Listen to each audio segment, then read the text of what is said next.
It started with nostalgia. I hadn't read horror in years, not the internet kind at least. No Sleep, Creepypasta, that whole era. I was deep into it in my late teens. Something about the stripped-down storytelling, the way people wrote with urgency instead of polish, hit different back then. They felt human, like a friend telling you about this strange week. I used to read them in bed, earbuds in, lights off. Not because I wanted to be scared, but because it felt good. Like being unsettled was part of some weird ritual before sleep. A few weeks ago, I decided to chase that feeling again. It was late, I was bored and feeling nostalgic, so I figured it would be harmless to revisit some of the old classics. There was something oddly comforting about it. The stories had aged, sure, but enough time had passed that most of them felt new again. I remembered just enough to feel familiar, but not enough to spoil anything. I tore through the big hitters. Ben Drowned, The Russian Sleep Experiment, Pen Pal. I even found old screenshots from defunct forums of some of the classics, pasted into blogspot pages by digital hoarders. Stories before the time of named authors, when people posted anonymously to create an air of authenticity. That comfort didn't last long. Once I ran out of the old stuff, I dipped back into r/nosleep to see what people were writing now. I wish I hadn't. Everything felt off. The tone was too smooth, too neat. You could tell half the stories were written to hit a certain word count or hit trending or just a watered down version of a popular horror movie. They were either ultra formulaic or bizarrely disjointed, all rhythm and no voice. AI stories, I muttered at my screen, staring at the M-dashes and robotic tone of the latest posts.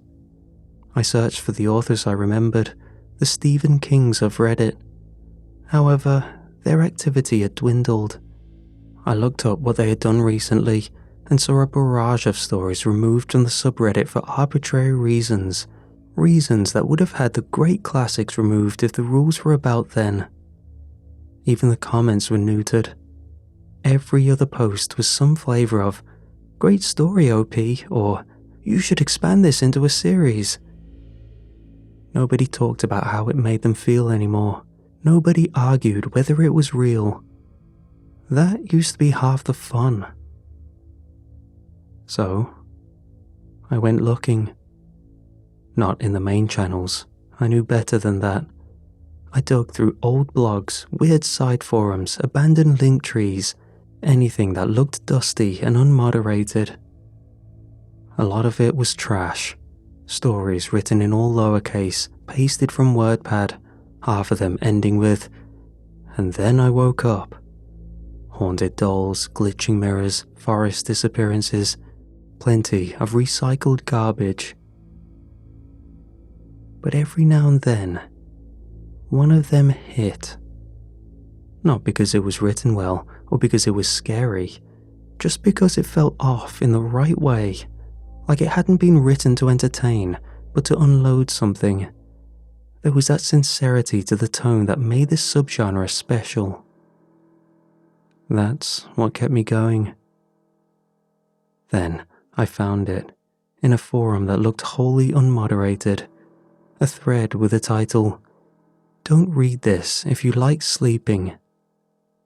It was wedged between two stories about haunted TV static and an abandoned zoo. The username just said "deleted," and the timestamp was from over a year ago. A dead thread with no comments, no upvotes, no tags. I remember hovering over it, thinking it was probably another throwaway. But then again, some part of me, the part that used to fall asleep with creepy audio echoing through my headphones, wanted it to be real, just for a moment. So I clicked. The page loaded in plain text, no formatting, just a slab of words stacked in an unbroken block. The tone was cold, detached. not trying to impress or scare, just reporting. It told the story of a man who stumbled onto a strange piece of internet folklore. A girl in a yellow raincoat. She would appear after you read about her, first in the corner of your room, watching, motionless, her face hidden beneath the hood, eyes never visible, but you could feel them on you. She never spoke, she never blinked. She just stood there, dripping wet. The story didn't build tension. There were no jump scares, no deaths, no payoff. It simply explained that the girl showed up once you knew about her, and that she would keep showing up. Each night she came closer. The fear fed her. And when she's gotten her fill of fear, she gets you. However, there were no accounts of what she did, as no one who has gotten that far survived. The more you fear her, the wetter she gets, the text said. That line made me roll my eyes. The final line stuck out only because it was bolded. If you reach 3:41 a.m. and she's at the foot of your bed, it's already too late. I snorted. It felt like one of those chain emails from the early 2000s, the kind that said, "You die in 7 days unless you sent it to 10 people." It was so tonally flat, it had to be ironic. I backed out of the thread and closed the browser. That was enough for the night. I was hoping to end on a good one, but it was already getting late. That night, at 2 a.m., I was in the bathroom brushing my teeth when I heard something behind the door. A soft knock, just once. I froze. The toothbrush hummed between my teeth. I turned off the tap, waited. Nothing, just the creak of the ceiling vent. I opened the door. The hallway was empty. I was halfway back to the sink when I noticed the carpet by the threshold. Damp. I stared at it for a while, then shrugged it off. I figured I must have spilled something while brushing, or maybe I'd tracked in rain from earlier. I couldn't remember. I shut the bathroom light and went to bed. I woke up to the sound of my own pulse. No noise in the room, no nightmare to shake off, but my heart was pounding like I'd been running. I didn't move at first, just stared at the ceiling and waited for the feeling to pass. Eventually, I glanced at the clock. 3:41 a.m. A weird chill ran through my chest. What were the odds? If 1,000,000 people read that story, at least one was bound to wake up and see that time, and I just happened to be that one. That was the only way I could explain the coincidence. I sat up slowly, eyes adjusting to the dark. The room was still. No creaks, no humming electronics, no cars outside. Just silence. But I felt watched. Not scared exactly, more unsettled, the kind of uncomfort you felt when someone's reading over your shoulder. I didn't see anything out of place. The window blinds were shut, the door was cracked open. Nothing stood in the corner. But the carpet by the door was wet. Again. I got up and checked it, running my hand across the fibers. Damp, no question. Not enough for a leak, just enough to feel wrong. Back in bed, I pulled my laptop over and opened the browser. The forum was still up, still ugly, still ancient. I went to the thread. It was there, still titled, "Don't read this if you like sleeping." No comments, no upvotes, nothing added since I clicked it. I checked the user profile. Deleted. No way to send a message. I checked the mod list, but there was only one listed, and they hadn't been on about as long as the dead thread I had read. Still, I made an account and posted a reply to the thread. Was this a joke? Anyone else read this? A few minutes passed with nothing. I refreshed once, twice. On the third refresh, I gave up hope. The forum was barely active as is. To get an instant reply would be unlikely, let alone from an old thread that wasn't noticed. At some point, I drifted off. I don't know how long I was asleep, but something pulled me out of it. A feeling, sharp and immediate. My eyes opened and went straight to the corner of the room. She was standing there, small, motionless. The yellow raincoat clung to her in wet folds. Her hood was up. I couldn't see her face, just the shape of it tucked deep in the shadow. Her head was tilted slightly, not naturally, just enough to feel wrong. She didn't move. I screamed and snapped the light on. The corner was empty, just an impression on the carpet, a dark shape in the fibers where water had soaked through. The next few nights were a blur of broken sleep and mounting dread. She always came at the edge of waking, in that space where the room feels too still. The first night after the scream, she stayed by the door. Same place, yellow raincoat, soaked sleeves, hood pulled low, no face visible. The next night she stood in the corner, closer, still silent, still unmoving. I kept the lights on, slept in shifts, slept during the day. But each time I opened my eyes, she was a little nearer. I stopped screaming, but adrenaline kicked in each time. By the third night, she waited in front of my closet. This time, I could see more of her. Her raincoat was old, still whole but weathered in a way that felt impossible from normal use. The plastic was bubbled and misshapen in places, stained with dirt and streaks of something black. Her arms hung stiff at her sides, fingers barely visible beneath the cuffs. The water pooled under her bare feet now, even though the hardwood should have soaked it up. She never moved while I was looking at her, and she never showed up on camera. I tried to catch her with phone recordings, laptop webcam, and even an old handheld I found in storage. Nothing. The footage was clean every time. But reflections? That was different. I first noticed it in the bathroom.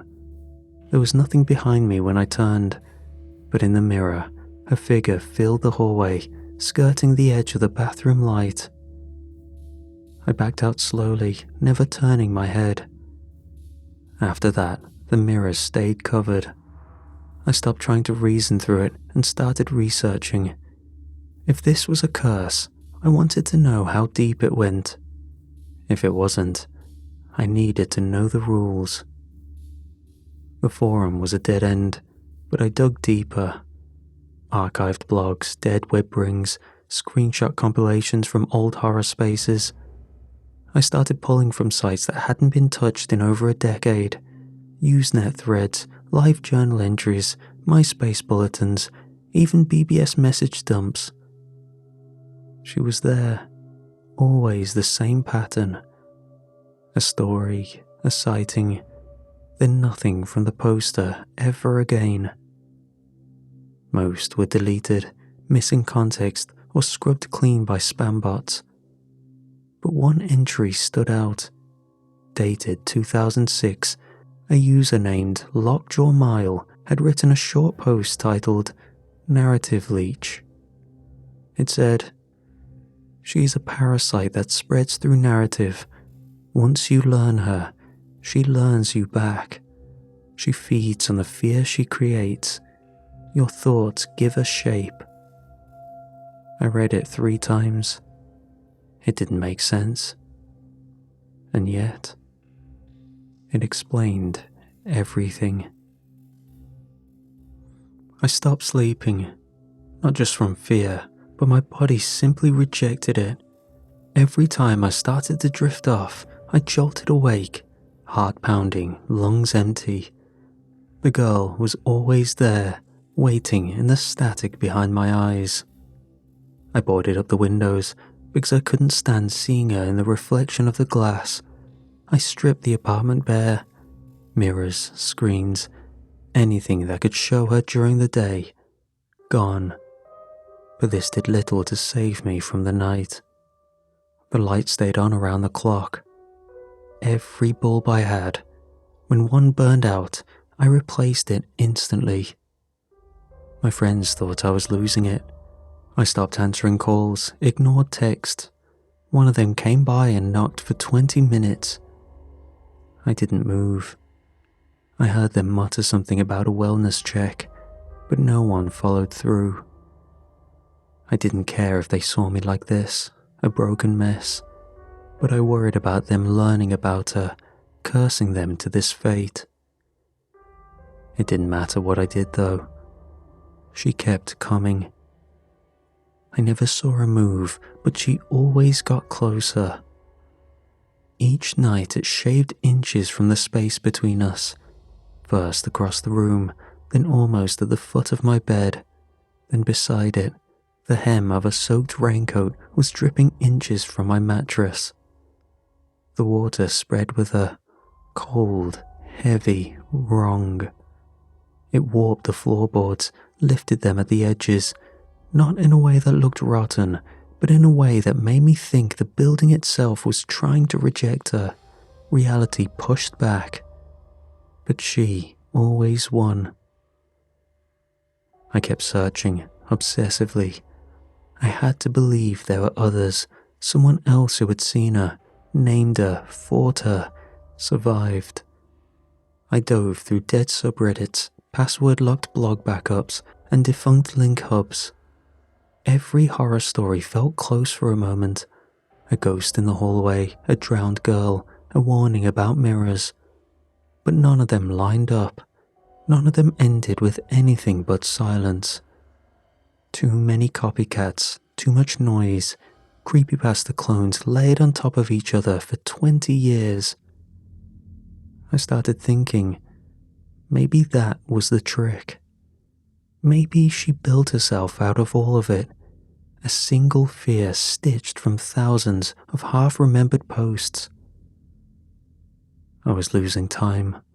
Whole days vanished in front of screens. My body ached, my eyes stayed bloodshot. Sleep was a trap now anyway, a slow roll toward my demise. And then, without warning, a message appeared. Same forum, an icon at the top showing a private message was received. I stared at it for a long time, dreading what it would say. The username was a string of numbers, no profile, no history. The message read, I was the one who originally posted the story. She came to me after reading about her, same as you. But I survived. For the first time, hope dripped into my heart. I read on, hoping for a way out. Based on when you left your comment, you don't have long left. I wrote the story, and the forum moderator must have read it. He deleted my account, thinking I was the one haunting him. But he got it wrong. It wasn't me. It was the story. She is fiction incarnate. Write her story and pass her on. The implication was daunting. I messaged back instantly, begging for more information, hoping there was another way. To pass on what I was going through sounded like a cardinal sin, murder with intent, but was quietly dying a better alternative. No activity afterward, just the message sitting there, waiting to be believed. I sat back from my screen. For the first time in weeks, I wasn't just reacting. I was thinking, not just about what she was, about what I could do. This wasn't about surviving the night, not anymore. This was about ending it. The decision sat on my chest heavier than any nightmare she ever brought. I had the message, I had the rules, I knew what had to happen. Still, I hesitated. If I posted this, if I wrote it clearly, if I told her story right, someone would read it. Someone would think about her, imagine her, picture the yellow raincoat, the water, the way she stands so still with her face tucked deep into the dark. And that would be enough. They wouldn't mean to invite her in. They'd just be reading a scary story before bed, chasing the same rush I once loved. But she'd come, and I'd be free. I sat at the desk for hours. The apartment around me was silent, lights dimmed to a soft amber glow. My body was shaking, but not from fear, from the weight of the decision. I had written every word carefully. The thread was ready. Every detail was here. The sightings, the rules, the message, the choice. Everything someone would need to understand her. And maybe, just maybe, escape. But the truth was sharp. Someone else would suffer. That was the cost. That was the shape of her hunger. A curse not lifted, but passed to another. One sleepless mind traded for the next. I kept telling myself I wasn't damning them. I was giving them the same chance I was given, more even. I put in the information to get out. If they were strong, maybe stronger than me, maybe they'd find a way to end this. Maybe they'd be the last. But the guilt didn't fade. The cursor blinked over the word post. My finger hovered above the mouse. Behind me, the air changed. The temperature dropped. My skin prickled. I didn't turn around. I didn't need to. I saw her in the monitor's reflection, distorted slightly in the black glass, a wet smear of yellow standing inches from the back of my chair. Her hands twitched at her sides, dripping onto the floor. The smell of stagnant water flooded my nose. I glanced at the clock. 3:41 a.m. I clicked. Post.